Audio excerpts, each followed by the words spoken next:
This is Talking Devils, the leading independent Manchester United podcast. I'm your host, Wayne Barton, joined by a couple of former Manchester United players to talk over the evening's game at Old Trafford. And doesn't it feel good to say that? Joined by Lee Lawrence and Phil Marsh, former United players. I'll come to you first, Phil. If you're watching, in fact, before I come to the lads first, let me go through the routine. It's been that long since we've been doing the podcast. I've completely lost the drill of how we do it. If you're watching live on YouTube, feel free to comment and get your questions in. If you're watching the replay as well, feel free to comment. We do reply. If you're listening back on the audio podcast, please be sure to like and subscribe on the platform you're listening on. And if you are watching live, I do apologise because you can see Phil and Lee have really got the Christmas spirit going on with their excellent trees, and I've just got my usual sad but beautifully designed office backdrop. I can say that because I didn't do it. We're ready to talk about United against Burnley. United won, so we're obviously in better spirits than we would have been if it had been a bit flatter. I'll come to you first, Phil. It's been a few weeks. Well, in fact, we've all been in the wars. We don't want to dwell on our personal issues right now, but we've all had little battles over the sort of World Cup weeks. How are you doing? You all right? Yeah, obviously feeling a lot better than I have been. I think, I was really unwell over the last week or so, but just sort of come through the other side of that now, thankfully. So, yeah, other than that, mate, everything's good. Good to obviously see United back playing. Obviously, I really enjoyed the World Cup. Thought it was a brilliant competition. And the final was, one of the best games I've seen in a long while. But yeah, it's great to see United back in action and to see some of the players back in a red shirt. It was great tonight, yeah. Lee, how you doing, mate? You all right? Yeah, all the same, all good, mate. Thank you. Lovely to be back on the podcast. I can't remember the last time we actually did one. It seems a lifetime ago now, since before the World Cup. Glad to be back on, mate. Like Phil just said, glad to see United back in action again.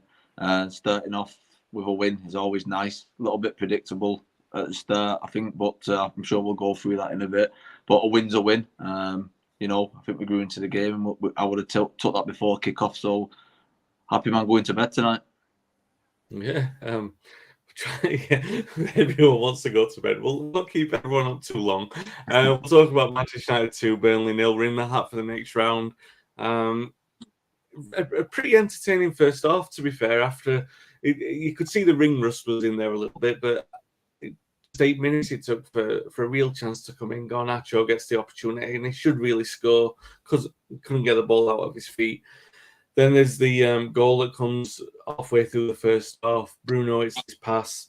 Wan-Bissaka from the byline pulls it back in a position we don't often see him, to be fair.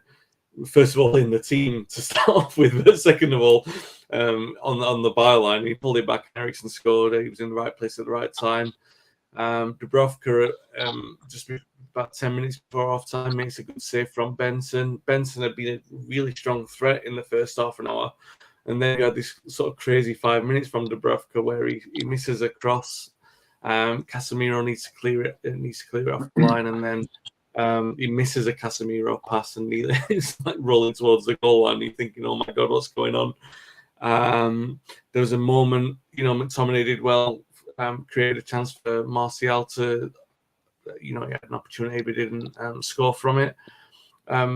Rashford scored this amazing goal in the first half. He had some problems with the fullback that it was marking. I think it was Benson that he was coming up against in the first half. He's having a few problems against him because he seemed to have the mark of him. But then Rashford took him to town for that goal in the second half. He runs it. I don't want to be bestowing the greatest ever goal that United have scored again on Rashford, but there was a similarity with the way that Giggs ran with the ball against Arsenal, where Rashford was running with purpose, albeit he had a couple of Burnley defenders and not 4 of the best defenders in the country on his back. But the movement did remind me of it. And then from then on, after he scored that goal, United were completely comfortable in complete control, made the changes, saw the game out. We would talk about it all, lads, but first of all, I guess I want to say, it's a World Cup. Post-World Cup game, United have been in a situation where they've had a lot of players there.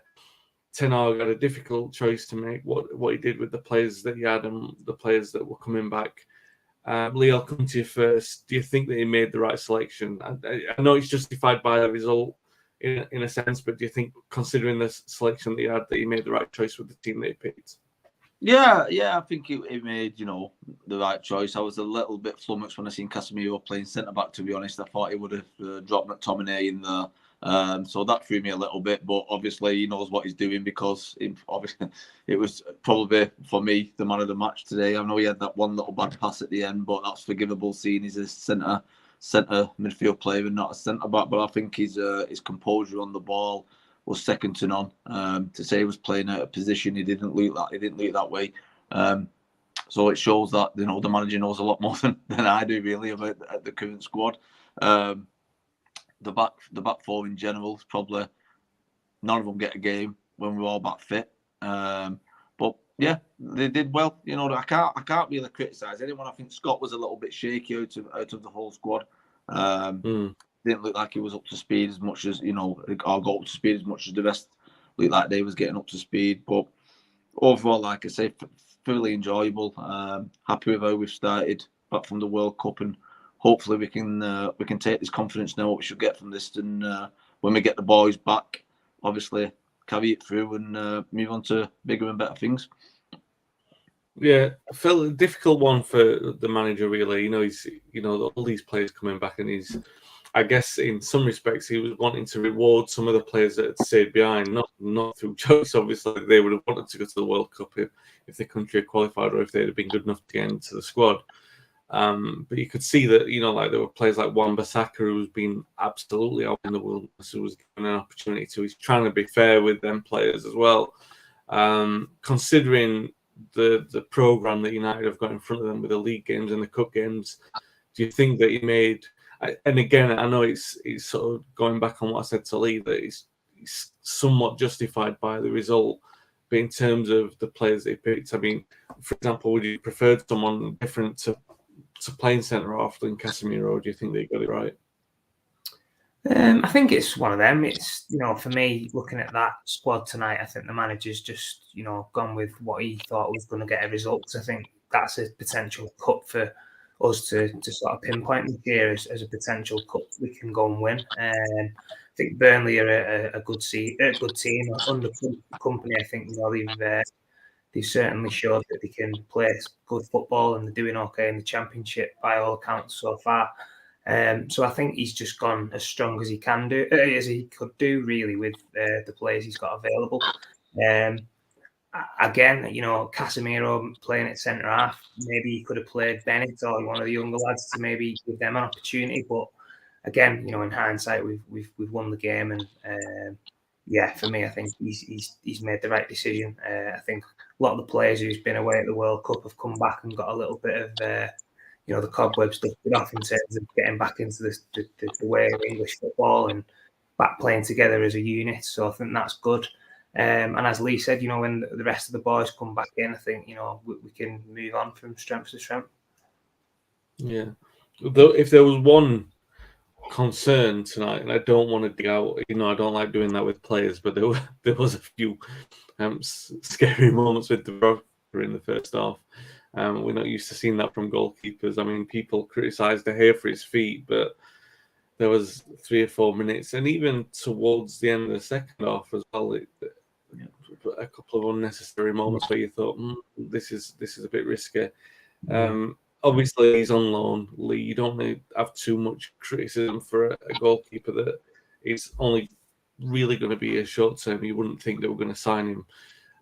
But it was a little bit concerning, wasn't it? I mean, what do you put that down to? Do you put it down to the fact that there's been a few weeks between games and it's, it takes a little time to warm up, or do you think that we should be a little bit more concerned by what we saw?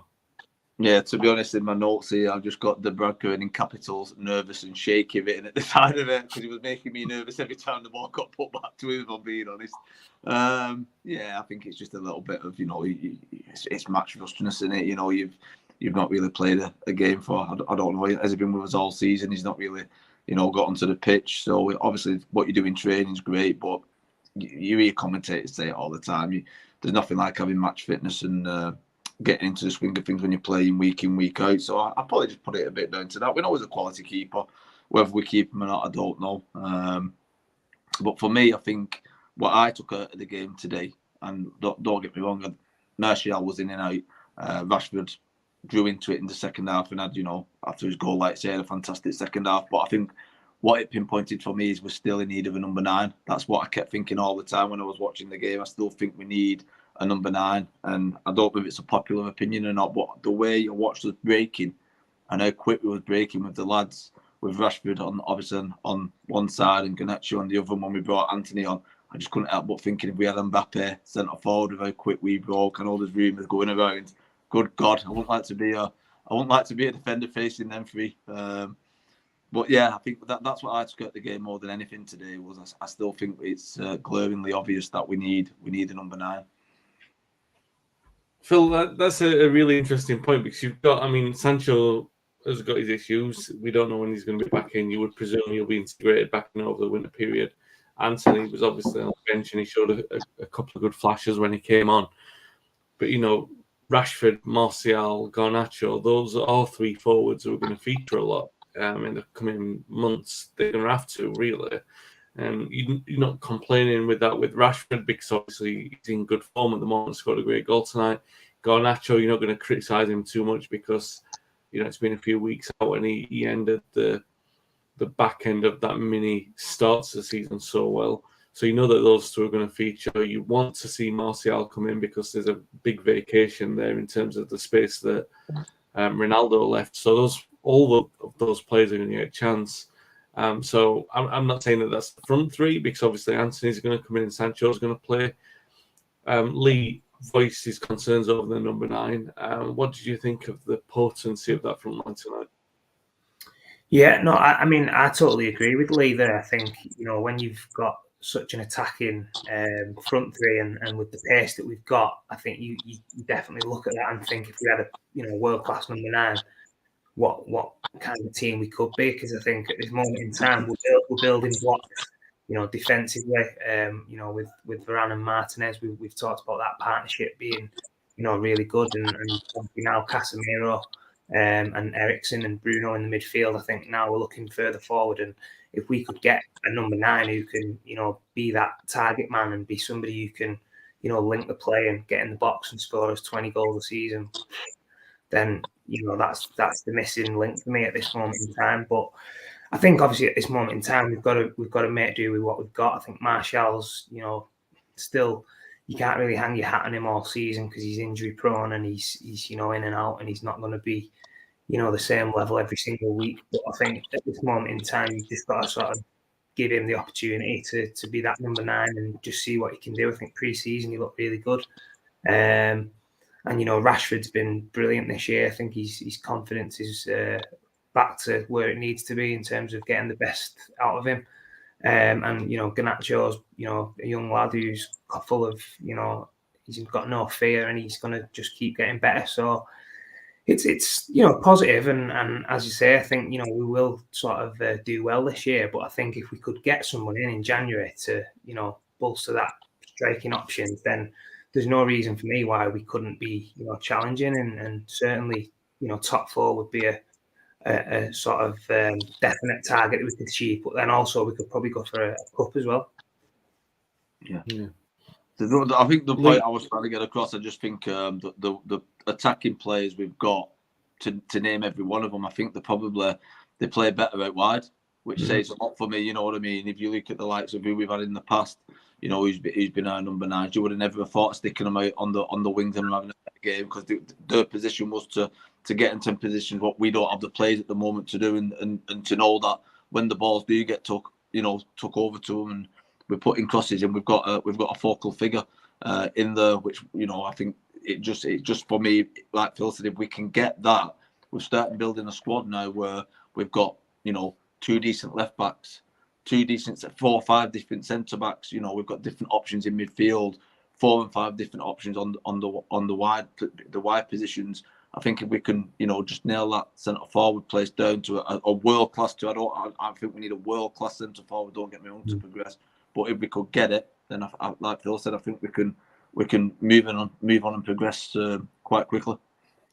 I think what you find as well with all the teams around world football now, because of how football's evolved, a lot of the players are sort of inverted wingers, or can play on the left, can play on the right, can play down the middle. So when you're looking around now at, potentially bringing in somebody in January, there's not really that many options that don't, come in that build proper number 9. Do you know what I mean? Because, if you look at all the players that you'd probably think of, they can play on the left or the right as well. Yeah. You like Mbappe and people like that, he can play anywhere across the front three, really. It's a difficult one, really, to try and nail down, because there's not that many of them about anymore, because they get shifted from the left to the right, down the middle, because that's just the way the game's gone. We're football, isn't it? Yeah. I was going to make a point about that, Phil, because I mean the biggest thing Marcus is, or it seems to be at least, that it's about confidence and instinct. When he's playing on instinct, and I don't want to put him in the same category as Wayne Rooney, but I think you, as a former or current forward, I know you're currently taking some time out.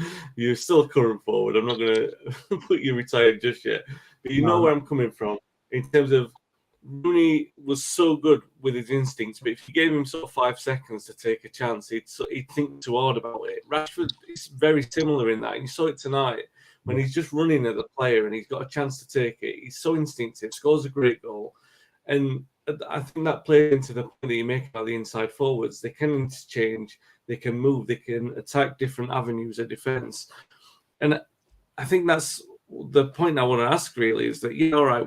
I think everyone. Like Lee said, it'd be wonderful to have someone like Mbappe in the team, or a sort of distinctive number 9. But if you don't have that, if you have 3 fluid players across the front line, if you've got a Rashford who is in the kind of form and confidence that he's in, it makes such a significant difference. And I think the point I really want to ask you both about Rashford is this is a guy who's played 200 times or that for United. I haven't checked the stats, I haven't looked at them, but I know he's played over 200 because he scored 101 goals now. He's 102. He's broken that barrier, and obviously there's been a lot of patience in him to sort of overcome the difficulties that he's had over the last 18 months, and we're now reaping the benefits of that. And we don't know how long it's going to last. Hopefully, it will last for the rest of his career. He's overcome it. It's a difficult period that we'll look back on and say what strength of character that he had. As a former lad who's come through the club, particularly with you, Phil, as a former fellow striker at United, are you pleased to see that the club have sort of placed that faith in him, sort of give him that chance to overcome what he came through, and then to see him do as well as he did in the World Cup as well as tonight? Yeah, 100%. I think, last year when he was at rock bottom and you could see that his confidence had been completely drained, it was always going to take something miraculous, really, to get him back sort of, to where he is today in such a short turnaround, really. But, you've got to give him credit. I think he's worked his socks off. He's put his priorities right. I think he's, all the great stuff that he's done off the pitch, he's had to sort of park that and refocus on what his main objective is. And I think he's definitely done that. And you've got to give the manager a lot of credit for that as well. I think he's took him under his wing, put a lot of faith in him.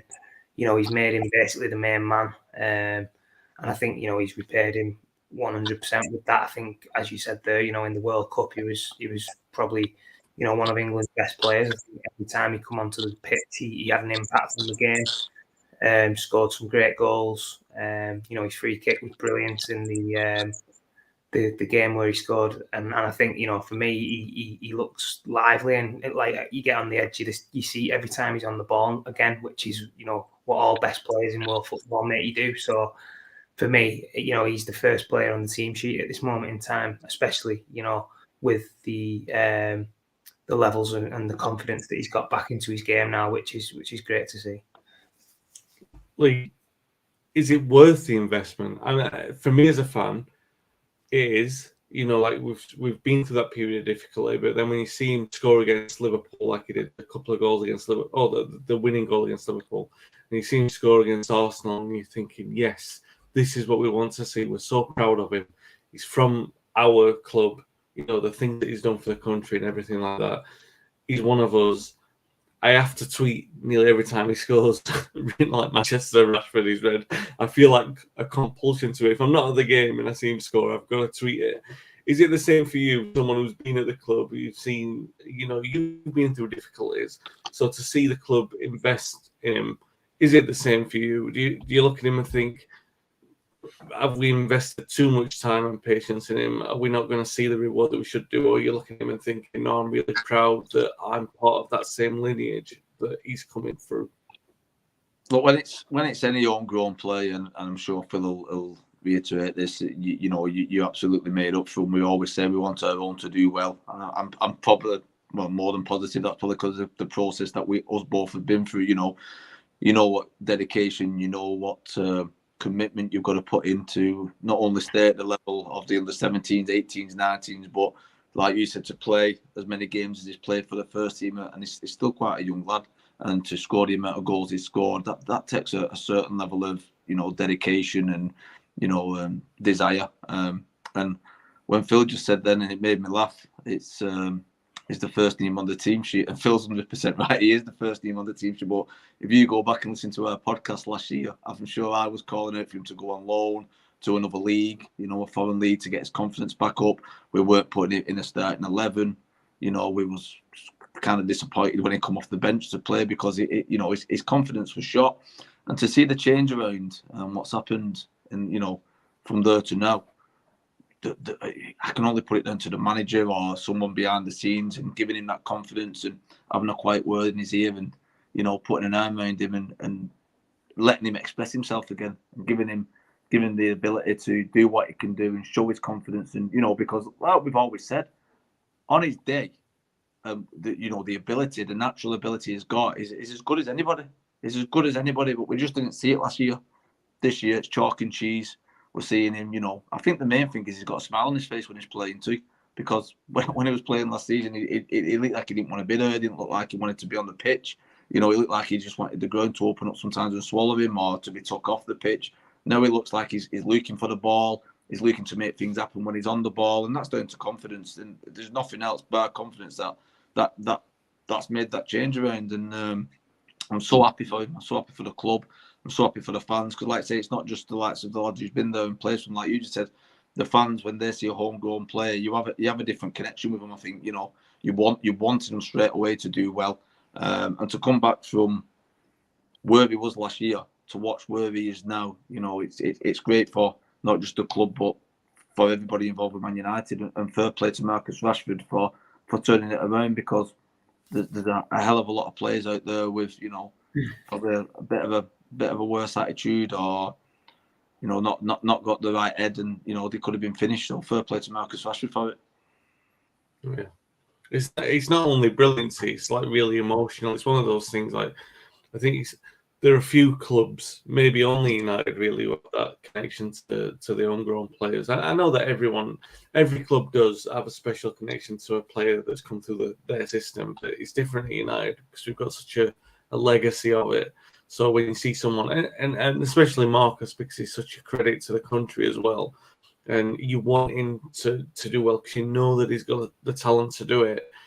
And to see him, the only issue that I've got, or the only reservation that I've got or concern, is that it was against Burnley. Do you know what I mean? You want to. I'm somewhat comforted by the fact that he did so well in the World Cup. So you're thinking, all right, this is a player who's got his confidence back, his mojo's back. Struggled a little bit in the first half, but once he got the measure of Benson, the goal was just magnificent. It's not going to be the longest podcast tonight, guys. It's just a post-match reaction, and these guys are doing so well despite struggling with their voices. So I'm not going to keep them for too long. Just a couple more questions. The first one that I want to come on, we both talked about it. We've all talked about it earlier. Casemiro at centre back. United have got a few issues there. Maguire was out with an illness tonight, apparently, so he couldn't play. Lindelof did an okay job. No problem there. Obviously, we would suspect that Varane and Martinez are going to be the starting choice because of how well they did in the World Cup. Aside from the fact that they were the first choice before the World Cup, Varane's got that issue at the moment. Obviously, he limped out of the final. If it came to it, are we comfortable to see Casemiro at centre half in the Premier League? Considering, I mean, first of all, are you comfortable seeing him at centre half, considering what he brings to the defence? Are you comfortable seeing him at centre half, considering what it will remove from the midfield? Lee, I'll come to you first with that one. I want to see him in midfield, mate. I've got to be honest with you. I don't want to see him. When I've watched him today, it was so good today. But the passes, what he was producing from a centre half position, was just ignorant. Sometimes I was like, where's he coming up for that? It's just the intelligence he's got on the ball. He is a lot better than I thought he was. I've got to be honest. When he come to the club, I was 50-50 when he come. I know he's won a lot, but he's been with a great team for a number of years, and I wasn't 100% sure. And even when he first started with us, and I'm sure you'll all remember, it was a little bit shaky getting up to pace.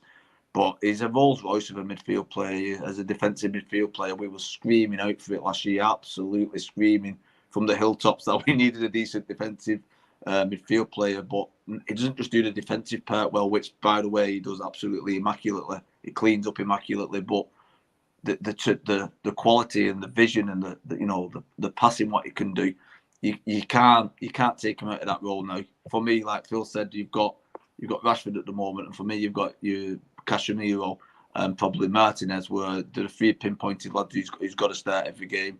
I'd like, don't get me wrong, I think that the pairing at centre back is always going to be, at the moment, Martinez and Varane. What I particularly liked, I've seen a video on YouTube about Varane in the final, and I didn't know he had this quality in him, but he looks like an absolute leader in the dressing room too when things were going right at half time. Yeah. I didn't know Varane had that in him. He didn't come across as that type of guy in the changing room for me. It was great to see, a different side than I thought he had. But I also wouldn't be too upset, if Varane's got a little bit of a niggle. Let Harry Maguire step in again. He didn't put a foot wrong in the World Cup, and we've seen the hangover he had from the Euros, and hopefully, he's over that now, and he can bring a little bit of confidence from what he did at the World Cup, and bring a bit of form, and hopefully get his career back set there too. But for the question, for me, Casemiro's got to start as a defensive centre midfield player. There you go, Phil. Lee, completely convinced that Casemiro should be at centre midfield in that holding role that he has done so well for United. Is that something that you go along with? Yeah, no, I agree totally there with Lee. I think tonight he's done great, and some of the passing was outrageous really from that position. But just reiterating what Lee said, really, I think he's far better in that central defensive midfield role. Maybe in the Premier League, if you've got the likes of him and Martinez at centre half, you might get a little bit, caught out at times with the size and maybe a little bit of naivety because he's not centre half. But I think he's somebody we've got now who's proven that he can play in that position if we're ever struggling or we ever need a player who can step in and do that. But I think he just brings so much more to the table in that central defensive midfield role. So yeah, just agree with Lee, and I think that's his best position by a mile. He's been one of our best players certainly this year. Yeah, I would tend to agree with you. My role as host is to provide a devil's advocate. I think he's got the football intelligence. I think you could play him as a number 9, and I don't think he'd have a bad game. I think he's got that all-round intelligence to be able to play any position on the park and do a job. I think that's the point, isn't it, Lee? Like, you get a player like that, and they generally are midfield dictators, aren't they? Those players who can play anywhere, you put them in the middle of the park because they can dictate the pace of the game. And my God, how United have missed a player like that, and he certainly does all that. I do agree with you earlier. What I'm like. I'm a very patient kind of guy with the players, so I didn't have the same reservation as you earlier on, where people were sort of clamoring for him to get in the team. I'm thinking, no, Ten Hag hopefully knows what he's doing with him. And then as soon as he was in, you could see the profound difference that he made in there. He's like, I don't want to be too critical of McTominay and Fred, but he does both of the jobs that we want them to do, and he does them so well, to a world-class standard, to the point where you are tempted with some bias to say that he's the best midfielder of that kind of profile in the league by a considerable distance. But we are in December, technically only 3 months to season. I don't want to get too carried away. I'm allowed to be biased sometimes, lads. I'm allowed to get carried away sometimes. Speaking about getting carried away, this is the question I'm going to close the podcast on. I want to know, this is the Christmas episode. We won't be back until possibly just before the new year or just after it. I want to know if you were picking a Christmas present for Manchester United for the second half of the season that you think is going to take them to where you want them to go, and it can be as realistic or as unrealistic as you want. If you think that the signing that you would make or the change that you would make would be taking them to the title, or it would be guaranteeing top four or a trophy, what's the change that you would make in January? I presume that it would be a transfer that you would pick for United to, I guess, for Ten Hag to make, or for United to make, even if it's to do with the ownership of the club or anything like that.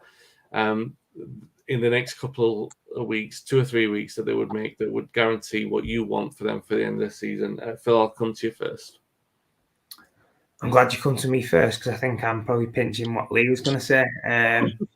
I knew he was going to say the same here. Go on. Yeah, I just think for me, if United are going to, be consistent and going in deep in a competition this year, I think they just need another centre forward. Obviously, Cristiano's left. Martial's been in and out and injury prone. I think obviously Marcus has proved that he can play in that central role. But I think for me, if we could get another centre forward in who can, be that person to build off and a platform, and who can get us them 15, 20 goals a season, I can't look past us doing really well this year because, as I said, we've got all them little, partnerships building up now with the back four. You've got Martinez and Varane. Shaw's been doing really well. Dallow's improved massively. That midfield trio of Casemiro, Bruno, and Eriksen. And as I said, the front three. If we can get another striker in, it's I wouldn't want to be playing against that kind of front three because of the pace, the threat that they've got. So for me, just if we can get a centre forward through the door in January, you can bolster that attacking options in a central position. For me, there's no reason why top four and a trophy isn't achievable this year. Did he need your answer? So in other words, what he means is he wants Mbappe like Hardy. Well, Lee, I was going to say, no, Phil said he wants a goal scorer who can, lead that line. Yeah. I'm just going to be a little bit mischievous. There's a goal scorer on the market. He's on a free transfer in his late 30s now, but he's got plenty of Premier League experience. Doesn't have a club. There's a little bit of criticism about him lately. He likes the number 7. We've got the number 7 shirt available. I'm not saying Ronaldo would return. I'm being a bit naughty with that.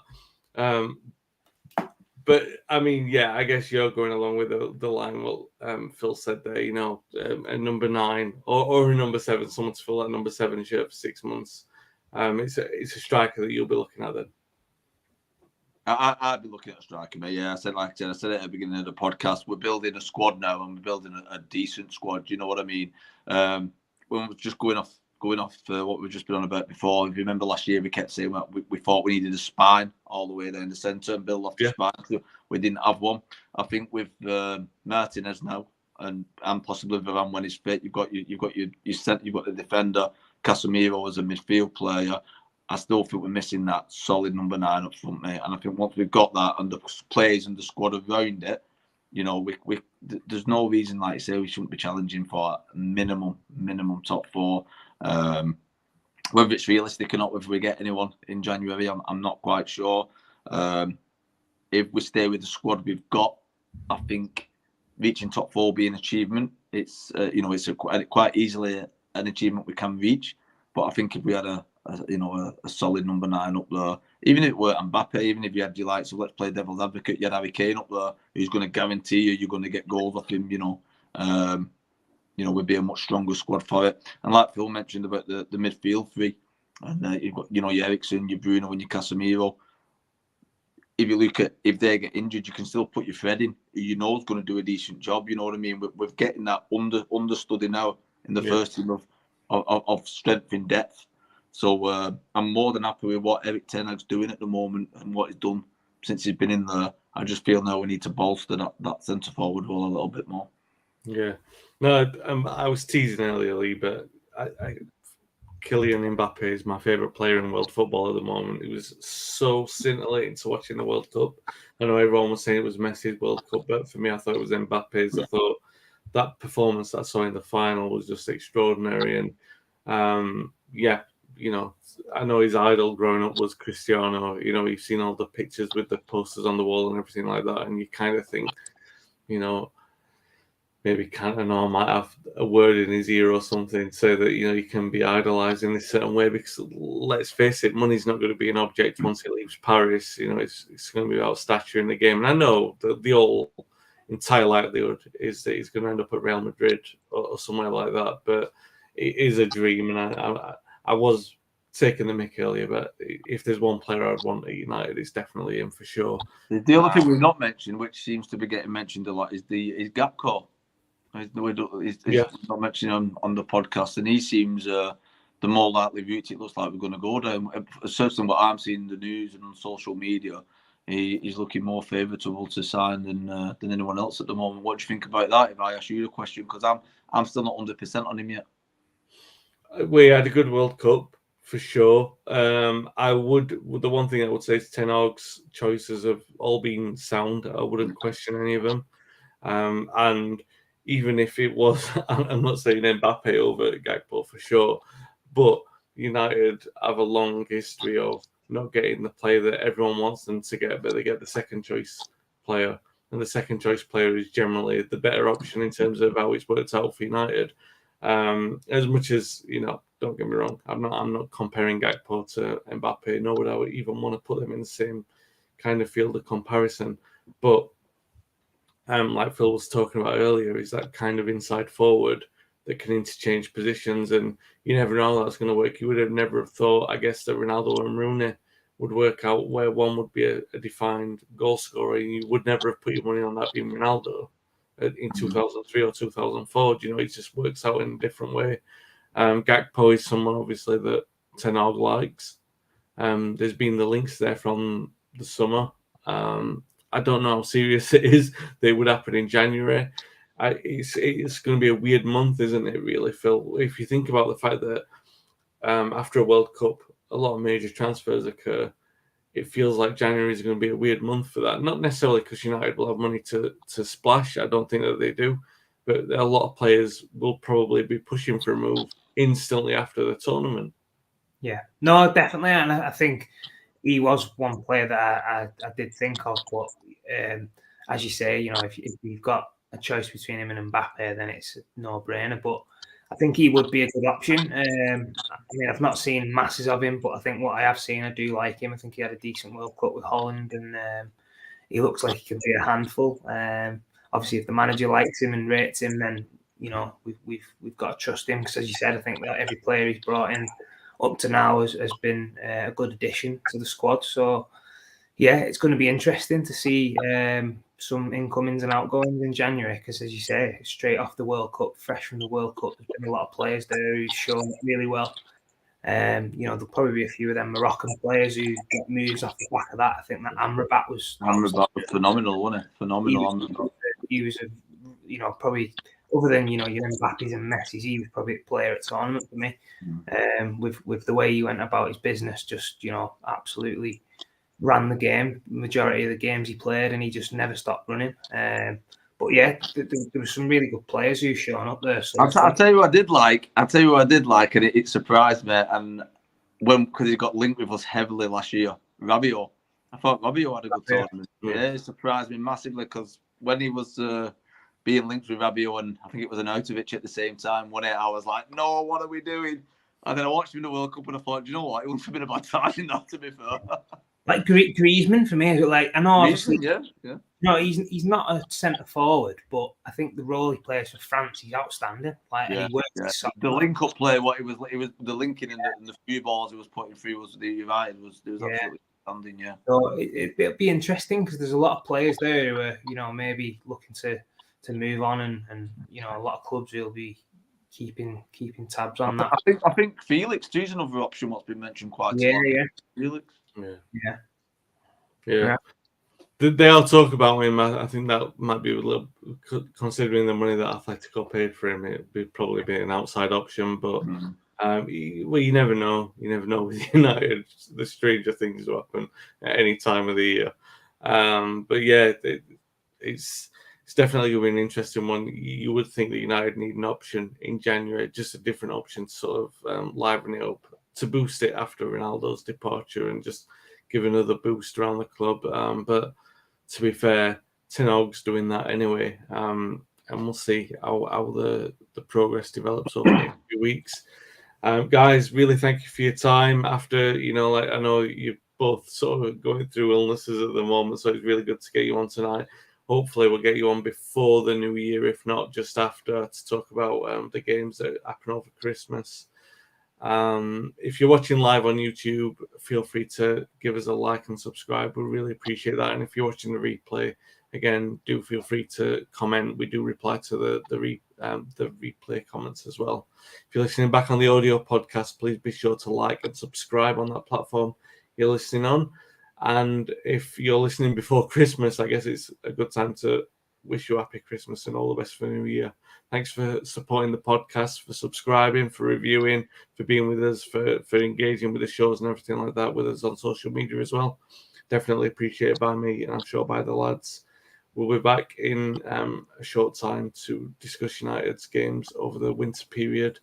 Until then, stay safe, stay well, and thanks for listening and watching.